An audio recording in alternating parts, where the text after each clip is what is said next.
290년 신약성경 고린도후서 4장 8절에서 12절 말씀 제가 봉독해 올리겠습니다. 우리가 사방으로 우겨싸움을 당하여도 쌓이지 아니하며 답답한 일을 당하여도 낙심하지 아니하며 핍박을 받아도 버림받지 아니하며 거꾸러뜨림을 당하여도 망하지 아니하고 우리가 항상 예수인 것을 몸에 짊어짐은 예수의 생명도 우리 몸에 나타내게 하려 함이라. 우리 산자가 항상 예수를 위하여 죽음에 넘기움은 예수의 생명이 또한 우리 죽을 육체에 나타내게 하려 함이니라. 그런즉 사망은 우리 안에서 역사하고 생명은 너희 안에서 하느니라. 아멘. 기도합니다. 하나님 감사합니다. 저희들을 사랑하셔서 더운 날씨 가운데서도 지켜주시고 또 이 한밤도 불러주셔서 하나님의 성호를 찬양케 하신 아버지 감사합니다. 또 이 한 시간도 주의 말씀을 통해서 더욱더 주님 앞에 은혜 받기 원하고 우리 모두가 또 구원받는 것순답게 일생의 삶을 살아가기 원합니다. 주님의 지금 말씀하시고 조명하셔서 이 말씀을 들고 우리 남은 인생도 넉넉히 믿음의 삶으로 이어갈 수 있도록 그 말씀에 순종할 수 있도록 은총으로 충만하게 허락하여 주시옵소서. 예수 그리스도 이름으로 감사하며 기도 올리옵나이다. 아멘. 자, 말씀의 제목이 기록되어 있지 않습니까? 한번 따라할까요? 예수의 생명을 나타내는 사람. 말씀 찾아볼까요? 신약성경 고린도전서 4장 앞에 고린도전서 4장 9절 말씀 보겠습니다. 한번 고린도전서 4장 9절 말씀 고전 4장 9절 말씀 보십니다. 한번 내가 생각건대 하나님이 사도인 우리를 주기로 작정한 자같이 미말에 두셨음에 우리는 세계 곧 천사와 사람에게 구경거리가 되었노라. 아멘. 자, 말씀 보시면 미말, 이 미말은 가장 보잘것이 없고 미천한 상태를 말씀합니다. 그리고 구경거리가 되었다는 말은 공개적으로 웃음거리가 되었다, 그런 뜻이거든요. 자신이 감당하고 있는 사역에 대해서 이런 묘사를 하고 있지 않습니까? 바울은 본문에서도 자신의 이런 삶에 대해서 바울은 얘기하고 있습니다. 자, 그렇기 때문에 신앙은 고난도 없고 성공적으로 이런 것이 아닙니다. 예수 믿으면서 신앙생활 가운데 예수 믿었으니까 나의 삶에는 고난도 없고 어려움도 없고 그냥 좋은 것만 있을 것이다, 그런 것이 아닙니다. 예수를 믿어도 신앙생활 가운데 반드시 고난도 따름을 말씀합니다. 그래서 11절 말씀을 이렇게 보면 말씀 11절 말씀이니까 우리 산자가 항상 예수를 위하여 죽음에 넘기움은 이렇게 말씀하지 않습니까? 하나님께서 자신에게 이런 삶을 주신 그 의미를 여기서 말씀합니다. 내가 이 땅에 왜 사는지 삶의 의미를 잘 말씀해 주고 있습니다. 자, 첫 번째로 낙심하지 아니한다, 이 말씀하죠. 자, 7절 말씀 보고 7절입니다. 시작. 우리가 이 고백을 질그릇에 가졌으니 이는 능력이 심히 큰 것이 하나님께 있고 우리에게 있지 아니함을 알게 하여 합니다. 자, 바울은 뭐라고 이야기하죠? 우리가는 뭐였습니까? 질그릇이다, 질그릇 같은 존재라고 얘기했습니다. 위에서 8절 9절 말씀이니까 이 땅에서 질그릇으로서 당하는 상을 말씀하죠. 질그릇이기 때문에 이 땅에 사는 동안에 당하는 상에 대해서 말씀하십니다. 이는 질그릇이지만 보배이신 하나님을 아버지를 예배하고 예수 그리스도를 주로 고백하며 살 때 당하는 얘기를 말씀하지 않습니까? 예수 그리스도를 나의 주라고 고백하고 사는 삶을 살 때 이 땅에서 당하는 것들을 말씀합니다. 뭐라고 말씀합니까? 우리가 그래서 8절 말씀이니까 사방으로 이렇게 말씀하죠. 자, 추격자들이 사냥감을 모을 때를 연상합니다. 우리가 사방으로 우겨싸움을 당하여도 쌓이지 아니한다. 그리고 답답한 일을 당해도 낙심치 아니한다. 또 핍박을 받아도 벌받지 아니한다. 거꾸로 뜸을 당해도 망하지 아니한다. 이렇게 말씀하지 않습니까? 자, 사도 바울이 당했던 그 상황을 잘 말씀합니다. 첫 번째로 사방으로 우겨싸움을 당했다고 말씀합니다. 바울은 항상 주의 복음을 증거할 때마다 사방으로 원수가 많았습니다. 그래서 우겨싸움을 당했습니다. 우겨싸움을 당한다는 말씀은 압착하다, 누른다 그런 뜻을 갖고 있거든요. 압착기로 눌러서 기름을 짜는 데서 나온 말입니다. 그렇죠? 압착기로 기름을 짤 때 참기름이 나오는 것처럼, 들기름이 나오는 것처럼 아주 혹독한 고통입니다. 압력밥솥처럼 압박을 당했음을 의미합니다. 그리고 답답한 일, 어느 구석에 몰려 있습니다. 한 구석에 몰려 있는 것입니다. 박해를 받았습니다. 그들의 모임가처럼 바울을 박해했습니다. 항상 원수 마귀들은 바울을 넘어뜨리기 위해서 모임감을 잡는 것처럼 항상 코너에 몰아놓고 바울을 어렵게 만들었습니다. 이런 박해를 지금 바울은 당했습니다. 그리고 뻐그러짐을 당했습니다. 이 땅에서 보배이신 예수 그리스도를 나의 주로 모시고 살 때, 고용하며 살 때 결국 당하는 그런 것들입니다. 우린 들으시기 때문에 믿음으로 살 때 얼마든지 당할 수 있는 상황을 말씀하고 있습니다. 이것은 사람의 눈으로 볼 때는 좌절상의 최악의 상황입니다. 최악의 상황, 최악. 그렇지만 오늘 말씀 보니까 쌓이지 아니하며 낙심하지 아니하며 버림어되지 아니하며 하나님께서 버리지 아니하십니다. 그리고 결국 그때 가서 망하지 아니합니다. 아무리 원수 마귀들이 나를 우겨싸도 우리는 쌓이지 아니합니다. 낙심하지 않습니다. 버림어되지 아니합니다. 그래서 원수 마귀가 우겨싸도 결국 쌓이지 아니한다. 두 번째로 답답해도 낙심하지 아니한다. 세 번째로 핍박해도 버림어되지 아니한다. 그리고 꼭 부러뜨려도 망하지 아니한다. 여기 말하고 있습니다. 그러면 어떻게 이런 삶이 가능하겠습니까? 7절 말씀대로, 자 7절 말씀 보십니다. 한번 시작. 우리가 이 보배를 질그릇에 가졌으니 이는 능력이 심히 큰 것이 하나님께 있고 우리에게 있지 아니함을. 자, 어떻게 삶이 가능하겠습니까? 삶이 하나님의 능력이 심히 큰 것이 나타났다고 말씀하지 않습니까? 하나님의 능력 때문이죠. 인간의 한계는 그래서 한계가 있습니다. 능력은 한계가 있습니다. 그렇기 때문에 인간의 한계가 곧 인간의 한계는 아니거든요. 하나님께서 사도 바울에게 그 모든 상을 이길 수 있도록 힘을 주신 것입니다. 은혜가 임한 것이지 않습니까?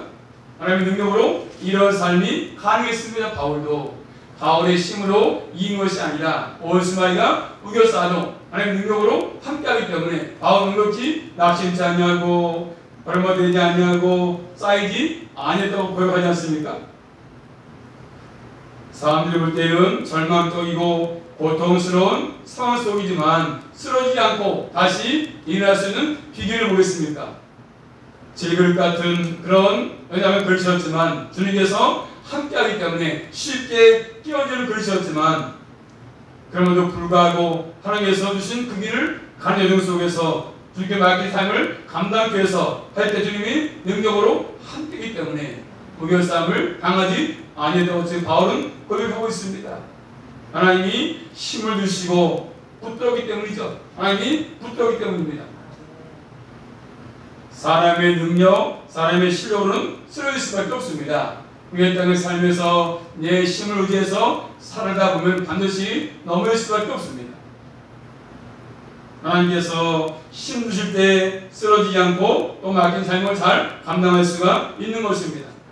다시 한번 우리 모두는 인간의 나약함을 통해서 하나님의 능력을 나타내는 삶을 살아갈 수 있기를 주님의 이름으로 축복합니다. 자, 바울은 또 얘기합니다. 말씀 찾아보실까요? 히브리서 13장 5절 말씀 보시면 바울은 약속의 말씀을 경험하면서 살았습니다. 경험하면서 히브리서 13장 5절 말씀 보십니다. 한번 다 찾습니다. 히브리서 13장 5절 그 약속의 말씀을 경험하면서 바울은 살았습니다. 히브리서 13장 5절 말씀 시작. 돈을 사랑치 말고 있는 바를 독한 줄로 알라. 그가 친히 말씀하시기를 내가 과연 너희를 버리지 아니하고 과연 너희를 떠나지 아니하리라 하시느니라. 아멘. 뭐라고 말씀하죠? 돈을 사랑하지 말라. 있는 바를 독한 줄로 알라. 그가 친히 말씀하시기를 내가 과연 너희를 버리지 아니한다. 너희를 떠나지 아니한다. 언제까지? 세상 끝날까지. 나를 버리지 아니하시고 나를 떠나지 아니하십니다. 바울이 이 말씀을 날마다 경험 속에 살았습니다. 또 바울은 빌립보 4장 13절 말씀이니까 읽게 합니다. 한번 따라할까요? 내게 능력 주신 자 안에서 내가 모든 것을 할 수 있다 말했습니다. 내게 능력 주신 자 안에서 능력을 주시면 내가 모든 것을 할 수 있다. 이 말씀을 할 때 바울은 어디셨습니까? 바울은 감옥에 있었습니다. 감옥에 있었습니다. 감옥에 있다 보니까 자유도 없고 배도 고프고 그런 상황 속이었습니다. 그럼에도 불구하고 넉넉하다 고백합니다. 넉넉하다. 내가 모든 것을 할 수 있다.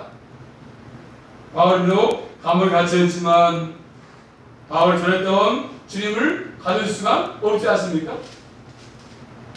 세상은 바울을 방해하고 막을 수 있었지만 주님을 막거나 방해하지는 못했습니다. 다시 말하면 복음을 막을 수가 없습니다. 이것이 우리 그리스도인의 삶의 능력이고 부유함이죠. 부유함. 예수 안에서 누리는 부유함. 물질은 남보다 많이 갖지 못했지만 많이 있지 못하지만 복음을 통해서 가진 그 삶의 부유함, 은혜의 부유함. 우리 모두는 다른 것은 없어도 믿음의 부유함을 소유하시며 살아갈 수 있기를 주님의 이름으로 축복합니다. 다른 것은 없어도 믿음의 부자. 좌절 상황 속이지만 그 속에서 바울은 감사하고 만족을 누렸습니다. 무엇 때문입니까? 하나님의 능력이 함께이기 때문입니다. 이런 상황 속에서 주께 진심을 가지고 바울은 감사하면서 맡긴 사명을 잘 감당했습니다. 우리 모두 마찬가지입니다. 내 힘을 의지할 때는 패할 수밖에 없습니다. 나를 도우시는 나의 능력의 근원이신 주님을 의지하시며 살아갈 수 있기를 주님의 이름으로 축복합니다. 그럴 때 굳건하게 설 수 있습니다.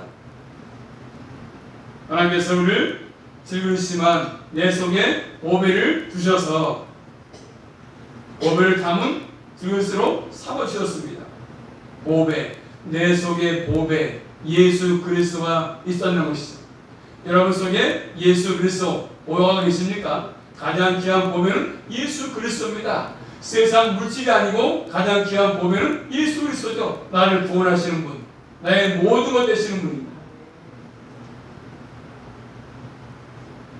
고난 가운데 있지만 바울은 어려움 속에 있지만 하나님이 버리지 아니하시고 계속 보호하시고 지킨다고 말씀하십니다. 보배를 담고 있는 질그릇이기 때문에 하나님 절대로 버리지 않습니다. 우리 그리스도인들은 이 땅에서 버림받은 일은 없습니다. 왜요? 주님이 함께 하시거든요. 언제까지? 세상 끝날까지, 내 생명 마치는 그날까지입니다. 하나님께서 버리시는 일은 없습니다. 사람들에 의해서 낙심당할 상황은 존재하지만 거꾸로짐을 당하지 않습니다. 주님이 반드시 일으켜 세우십니다. 그러므로 우리는 절망하지 않습니다. 낙심하지 않습니다. 우리 안에 보배이신 그분이 계시고 그분이 나를 돌보시기 때문입니다.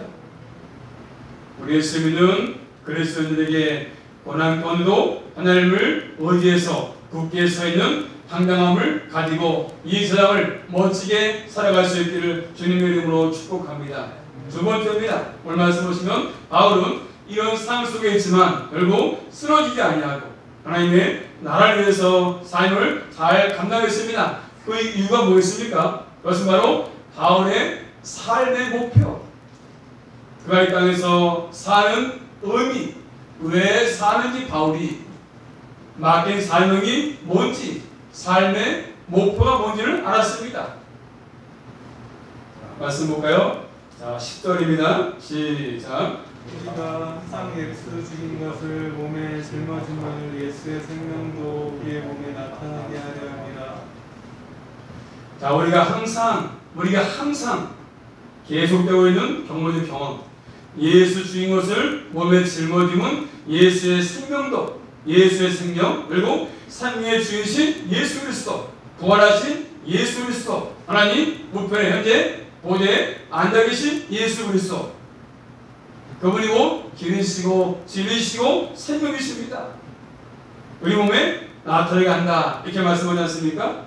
사도 바울은 지금 예수님의 고난을 자신의 고난과 영화를 짓고 있습니다.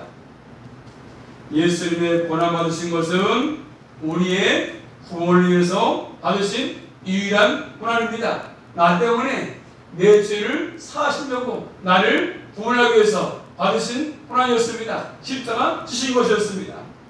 그 고난과 같은 자신의 고난이 관계도 지금 바울은 얘기합니다. 그렇다고 해서 바울이 받은 고난이 예수님이 받으신 구속의 고난과 똑같지는 않습니다. 다른 거 아니겠습니까? 다릅니다. 바울은 항상 자신의 몸에 항상 예수의 죽음을 짊어진다. 예수의 죽으심이 나의 죽으심이다.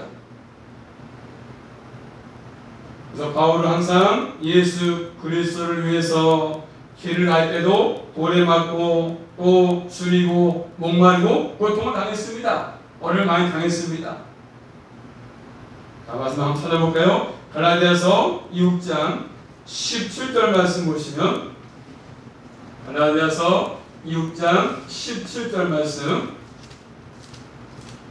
갈라디아서 6장 17절 시작. 이분은 누구든지 나를 괴롭게 하지 말라. 내가 내 몸에 예수의 흔적을 지니고 있노라. 아멘. 내가 내 몸에 예수 흔적을 가졌다, 이렇게 고백하지 않습니까?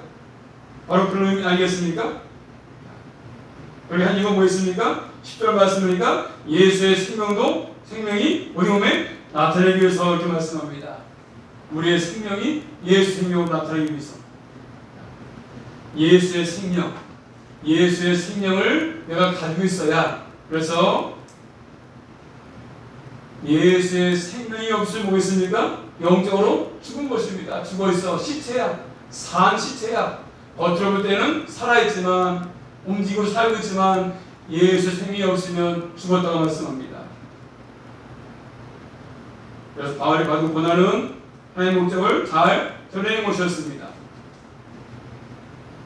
또 고전 15장 3절 말씀 보시면, 자, 바울이 얘기합니다. 다시는 매 시간마다 위험을 처했었고 매일 죽는다. 자, 고전 15장 3절 말씀입니다. 한번 고전 15장 3절 말씀 시작.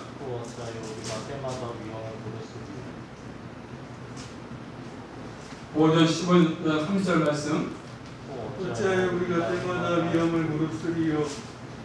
우리가 때마다 위험을 무릅쓴다. 매일같이 바울은 위험에 처했습니다. 매일 죽는다고 얘기했습니다. 로마서 8장 36절 말씀 보시면 우리가 종일 주를 위해서 죽임을 당하게 된다, 이렇게 말씀했습니다. 또 갈라디아서 6장 14절 말씀이니까 예수 그리스도의 십자가를 통해서 그는 내가 세상에서 못 박혔다, 이렇게 얘기하고 있습니다. 그러므로 우리 모두는 이제 예수 믿고 구원을 받은 백성이기 때문에 날마다 주님의 제자들로 살아가기 위해서는 뭐가 필요하겠습니까? 매일 자기 십자가를 지고 자기를 부인하고 날마다 주님을 따라가는 게 필요합니다. 한번 따라할까요? 아무든지 나를 따라오려거든 자기를 부인하고 날마다 제 십자가를 지고 나를 쫓으라고 말씀합니다. 우리 모두는 날마다 자기를 부인하고 십자가를 지고 주님을 쫓는 것이 필요합니다. 이게 주님의 제자거든요. 날마다 자신을 부인하고 자기 십자가를 지고 주님을 쫓아가는 것입니다. 이 고통을 통해서 예수 그리스도를 닮아가는 것입니다. 예수 그리스도를 위해서 이 땅에서 우리가 산다면 때때로 고난도 찾아옵니다. 그렇지만 그것은 바로 예수의 생명이 내 안에 있다는 증거입니다. 내 속에 예수의 생명이 없으면 고난도 없어요. 예수님을 증거하는 것이고 예수를 닮아가는 것입니다. 자, 계속 본문의 말씀, 자 11절 말씀 보십니다. 11절입니다. 시작. 예수를 위하여 죽음에 넘기움은 예수의 생명이 또한 우리 죽을 육체에 나타나게 하려니라. 아멘. 자, 우리 산자가 항상 예수를 위해서 죽음에 넘기는 것은 그것은 바로 하나님의 교회라는 것이 함께 있습니다. 하나님의 교회. 또 예수 생명이 또한 우리 육체, 죽을 육체에 나타나게 한다 이렇게 말씀합니다. 죽음에 넘겨진다는 말은 예수를 위해서 죽음을 맞대고 산다 그런 뜻입니다. 바울은 항상 사망과 대면에 살았습니다. 언제 죽을지 몰랐습니다. 언제 위험이 닥쳐서 무게싸움을 당하고 핍박을 받고 어려움을 당했습니다. 그래서 항상 예수 생명이 있기 때문에 산자로서 예수님을 증거하는 삶을 살았습니다. 칼빈이 말한 것처럼 지속적인 박해에 시달리고 여러 위험에 직면한다. 이렇게 바로 칼빈은 얘기했습니다. 신앙의 사람은 항상 그렇습니다. 박해가 있고 핍박이 있고 위험에 직면할 수밖에 없습니다. 그래서 말씀드리니까 우리 육체를 죽을 육체라 표현하지 않습니까? 질병 상태의 육체이지 않습니까? 이 질병을 통해서 우리의 보배이신 예수님의 생명을 증거하는 것입니다. 우리 그리스도인들은 이 땅에서 삶의 의미, 존재의 의미를 깨닫고 사는 것들이 필요합니다. 이 땅에서 내가 왜 사는지, 내 삶의 목표가 뭔지를 분명하게 인식하고 사는 것들이 필요합니다. 또 바울은 이렇게 이처럼 많은 돈을 받으면서 사는데, 자, 이것은 어떤 의미가 포함되겠습니까? 오늘 본 말씀 보실까요? 자, 12절 말씀 보시면 12절입니다. 시작. 그런즉 사망은 우리 안에서 역사하고 생명은 너희 안에서 사느니라. 아멘. 자, 그런즉 사명은 우리 안에서 역사하고 생명은 너희 안에서 역사한다 이렇게 말씀합니다. 이 말씀은 십자가의 원인을 가진 삶을 의미합니다. 우리 주님의 삶이 이랬습니다. 그럼 우리도 주님 닮은 삶을 사는 것이거든요. 주님께서 십자가를 지신 것 때문에 우리가 생명을 얻었습니다. 마가복음 말씀 볼까요? 신약성경 마가복음 10장 45절 말씀입니다. 예수님의 십자가를 통해서 우리가 생명을 얻은 것입니다. 마가복음 10장 45절 마가복음 10장 45절 마가복음 10장 45절 시작. 제가 온 것은 섬김을 받으려 함이 아니라 도리어 섬기려 하고 자기 목숨을 많은 사람의 대성물로 주려 함이니라. 아멘. 저 대성물로 주셨다고 말씀하지 않습니까? 예수님의 십자가 사건을 통해서 우리가 생명을 얻은 것입니다. 예수 생명이 우리 속에 와진 것들입니다. 바울은 아무리 고난을 많이 겪어도 그래서 다른 사람에게 생명을 줄 수 없습니다. 오로지 그 속에 계신 보배이신 예수 그리스도만이 생명을 준다는 것을 바울은 얘기하고 있지 않습니까? 사랑하는 성도 여러분, 내 속에 예수의 생명이 있냐가 참 중요합니다. 그래서 예수의 생명이 내 속에 들어오게 되면 결국 믿음을 통해서 죽음에서 생명으로 옮겨지는 것입니다. 우리 모두는 사망에서 생명으로 옮겨지는 은혜가 우리가 임명하게 받았습니다. 그렇기 때문에 우리 이 땅에 살 때 십자가 원인을 가지고 이 땅에 사는 것을 주님께서는 원하시는 것들입니다. 항상 십자가를 지고 주님을 쫓아가고 말씀합니다. 다시 한번 능력이 나에게 나타날 때 이런 삶을 살아갈 수가 있습니다. 자, 다시 한번 우리는 걸어가시는 보좌 앞에 어떻게 나와서 오늘도 예배해주고 있습니까? 예수님께서 나를 위해서 십자가를 지기 때문입니다. 예수님의 십자가 없이는 아무도 하나님 보좌 앞에 나와서 예배할 수 없고 찬양할 수 없고 아무것도 할 수가 없습니다. 예수님의 십자가 없이는 보좌의 은혜 보좌가 될 수가 없습니다. 하나님의 비달이 썩었기 때문에 예수님의 그 죽음 때문에 많은 의미를 맺은 것입니다. 우리 그리스도인들은 이런 십자가의 삶을 살 때 결국 예수님을 증거의 삶을 살아갈 수 있습니다. 우리가 약할 때 주님은 강하십니다. 우리의 보배신 그분은 모든 것들을 할 수 있습니다. 그러므로 남은 생도 철저하게 예수 그리스도를 나타내는 사람, 내 속에 예수의 명이 있어야 이런 삶을 나타내 보일 수 있습니다. 한 생물도 빠짐없이 예수 생명을 꼭 받아서 남은 생도 내 속에 계시는 그 보배이신 예수 그리스도를 나타내 보이고 증거하는 삶을 살아갈 수 있기를 주님의 이름으로 축복합니다. 기도합니다. 하나님 감사합니다. 내 속에 예수의 생명이 있어야 우리의 삶을 통해서 예수 그리스도를 증거할 수 있습니다. 늘 저희들 이 땅에 살면서 삶의 목표를 기억하게 하시고 의미를 기억하게 하셔서 무의미한 삶을 살아가지 않게 하시고 예수의 생명으로 남은 생도 살아갈 수가 있도록 은혜와 믿음으로 충만하게 바라게 주시옵소서. 한 주간도 말씀 붙들고 주님과 동행하는 삶으로 이어갈 수 있도록 인도하여 주시옵소서. 예수 그리스도 이름으로 감사하며 기도 올리옵나이다. 아멘.